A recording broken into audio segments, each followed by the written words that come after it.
श्रोता प्रेमियों, मैं राम सागर शास्त्री आप लोगों के समक्ष रखने जा रहा हूं विवाह ज्योतिष।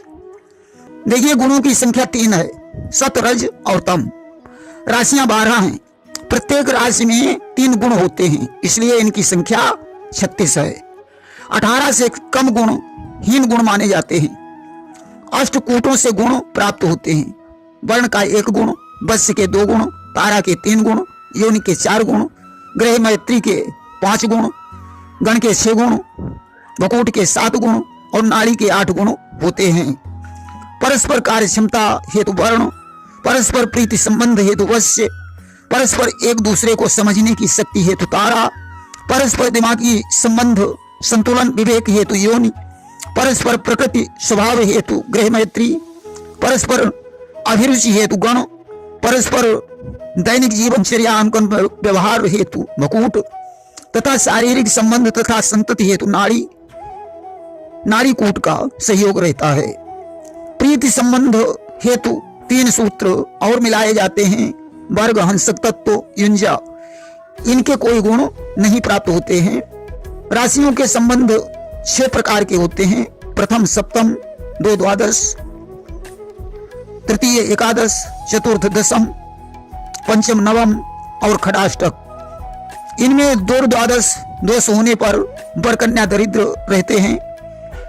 वर से यदि कन्या की राशि 9 हो तो शुभ 2 द्वादश माना जाता है। यदि 5वीं हो तो अशुभ 2 द्वादश होता है।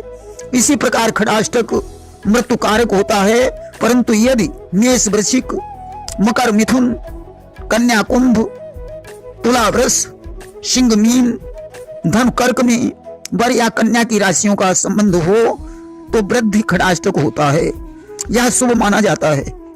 इसके अतिरिक्त कन्या, मेष, वृष, धन, मिथुन, वृश्चिक, कुंभ, कर्क, मकर, सिंह, तुला, मीन का संबंध मृत्यु खडाष्टक होता है।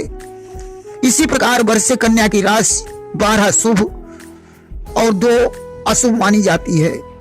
ब्राह्मण के लिए नाड़ी, क्षत्रिय के लिए वर्ण, वैश्य के लिए गण और शूद्र के लिए योनि दोष बताया गया है। वैसे सारे कूट सभी के लिए आवश्यक हैं, परंतु ये 4 कूट वर्णों के हिसाब से अनिवार्य हैं। वकूट या ग्रह मैत्री दोनों में 1 कूट का मिलना जरूरी होता है। दोष अधिक होंगे तो उतने गुणों का ह्रास होगा। परिहार होने पर गुणों में वृद्धि होगी। वकूट परिहार इस प्रकार है, राशि स्वामी मित्र हो या एक हो, राशि स्वामी शत्रु हो तो नवांश स्वामी एक हो या मित्र हो, तारा शुद्धि हो, वश्य सबल हो। नाड़ी दोष का परिहार इस प्रकार है, नक्षत्र एक हो तो शरण भिन्न भिन्न हो, राशि एक हो तो नक्षत्र भिन्न भिन्न हो, नक्षत्र एक हो तो राशियां भिन्न भिन्न हो, पाद वेद न हो, कुंडली में ब्राह्मण वर्ण न हो। यदि वर कन्या का जन्म रोहिणी, आद्रा, मृगशिरा, विशाखा, पुष्य, श्रवण, रेवती, उत्तर भाद्रपद, मघा नक्षत्र में हो तो भी नाड़ी दोष मान्य नहीं है। यदि नाड़ी दोष हो तो महामृत्युंजय जप, स्वर्णदान, गौदान, अन्न वस्त्र दान दोष निवारक माना जाता है। वर्ण दोष परिहार इस प्रकार है, वर का राशि कन्या के राशि से उत्तम वर्ण का हो। देखिए, गुरु शुक्र विप्र हैं, सूर्य मंगल क्षत्रिय हैं, चंद्रमा वैश्य है, बुध शनि शूद्र होते हैं। योनि दोष का परिहार इस प्रकार है, वश्य सबल हो तो नक्षत्र योनि दोष मान्य नहीं। वकूट या वश्य में कोई एक शुभ हो, राशि से एक ही ग्रह हो या नवांशेष मित्र हो। मैत्री दोष का परिहार इस प्रकार है, राशिपति शत्रु हो तो नवांशपति मित्र हो अथवा बलवान होना चाहिए। वकूट शुद्धि हो, वर कन्या की एक समान राशि हो। वश्य परिहार इस प्रकार है, इसमें योनि मैत्री होनी चाहिए। गण दोष का परिहार इस प्रकार है, दोनों का नक्षत्र एक, राशियां भिन्न भिन्न हो, दोनों की राशि एक तो नक्षत्र भिन्न भिन्न हो, दोनों का नक्षत्र एक तो चरण भिन्न भिन्न हो, राशि स्वामी मित्र हो या एक ही हो, नवांश कुंडली कि चंद्र राशियों के स्वामी मित्र हों, तारावश्य योनि मैत्री तथा भकूट शुद्धि हो। यदि वर का जन्म नक्षत्र का चरण 2 या 3 हो तो कन्या का जन्म नक्षत्र का चरण 1 या 4 होवे। यदि वर का नक्षत्र चरण 1 या 4 हो तो कन्या का नक्षत्र चरण 2 या 3 होवे तो पाद वेद नहीं होता है, या नाड़ी दोष का परिहार माना जाता है। यदि वर का नक्षत्र चरण 4-1, कन्या का 2-3, वर का 2-3, कन्या का 1-4 हो तो पाद वेद होता है। यदि ब्राह्मण वर्ण की कन्या शूद्र वर्ण का पति हो तो पति के लिए घातक। युंजा में यदि पूर्व भागी पति मध्यभागी कन्या हो तो पति को श्रेष्ठ है। मध्यभागी स्त्री परभागी पति हो तो कन्या को श्रेष्ठ है। दोनों परभागी हो तो परम प्रेम रहे। इसी प्रकार वर्ग में यदि दोनों का एक वर्ग हो तो परम प्रेम वर्ग का 5वां शत्रु होता है। जैसे गरुण सर्प, बिल्ली चूहा, सिंह मृग, कुत्ता मेढ़ा शत्रु हैं। इसी प्रकार दोनों का हंसक तत्व एक हो तो शुभ। पृथ्वी जल अग्नि वायु मित्र हैं। दोनों का एक ही गण हो तो शुभ। देवता राक्षस हो तो कलह, राक्षस नर हो तो मृत्यु होवे। इसी प्रकार एक ही योनि हो तो शुभ। घोड़ा भैंस, हाथी सिंह, मेढ़ा बंदर, सर्प नकुल या गरुण, कुत्ता मृग, मूसक बिल्ली, गाय बाघ शत्रु होते हैं। इसी प्रकार वश्य में एक ही वश्य हो तो शुभ।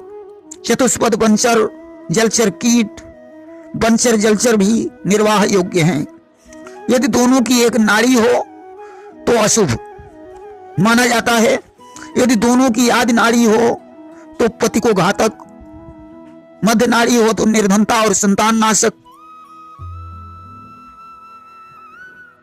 अंत नाड़ी हो तो दुर्भाग्य कारक एवं स्त्री के लिए अशुभ होता है। दोनों की जन्म राशि से विवाह बनाना चाहिए, अन्यथा नाम राशि का ही प्रयोग करें। वर के लिए सर्प सूर्य, कन्या के लिए गुरु और दोनों के लिए चंद्र बल चाहिए। 4, 8, 12 गुरु चंद्र सूर्य अशुभ हैं। पुरुषों के लिए 12वां चंद्रमा भी शुभ माना गया है।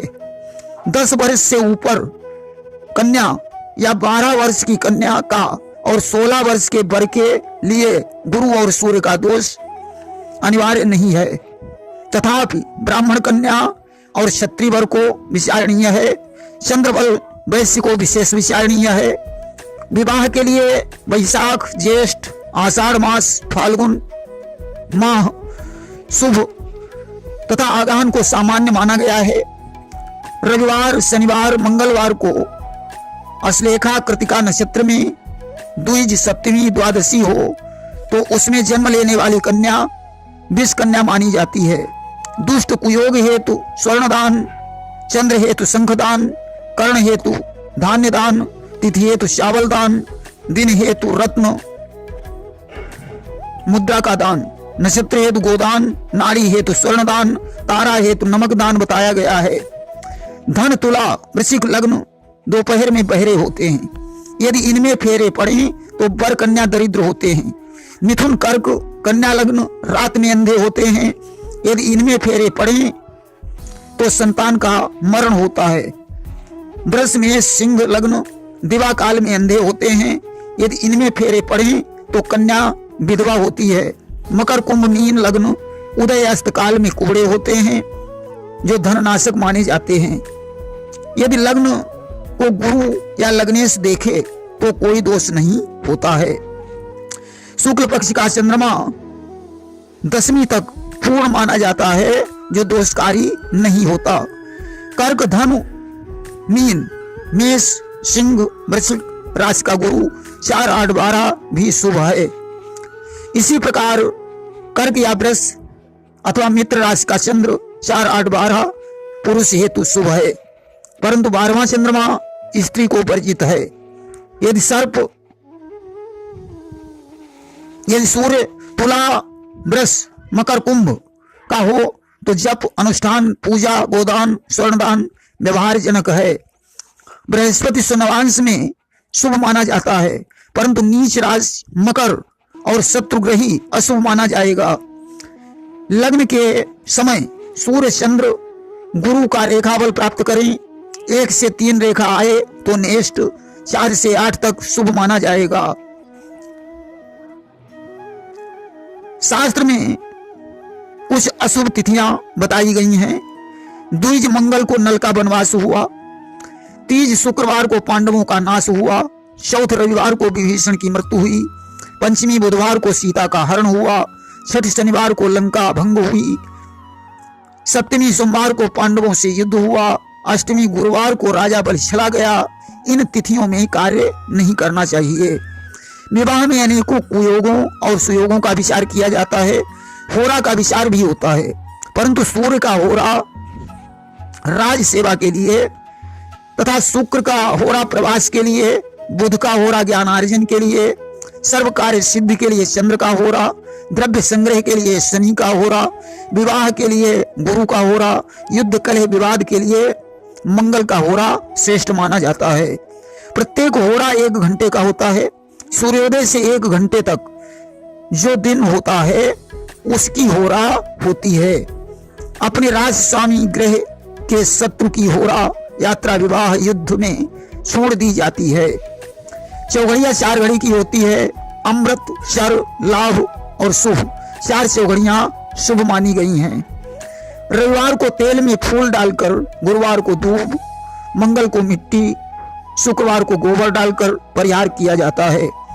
वैसे शुद्ध सरसों का तेल दूषित नहीं माना जाता है। बुधवार, शनिवार और सोमवार को तेल चढ़ाना शुभ माना गया है। विवाह में द्विज, तीज, पंचमी, सप्तमी, दशमी, एकादशी, द्वादशी, तेरस, पूर्णमासी को विशेष शुभ माना जाता है।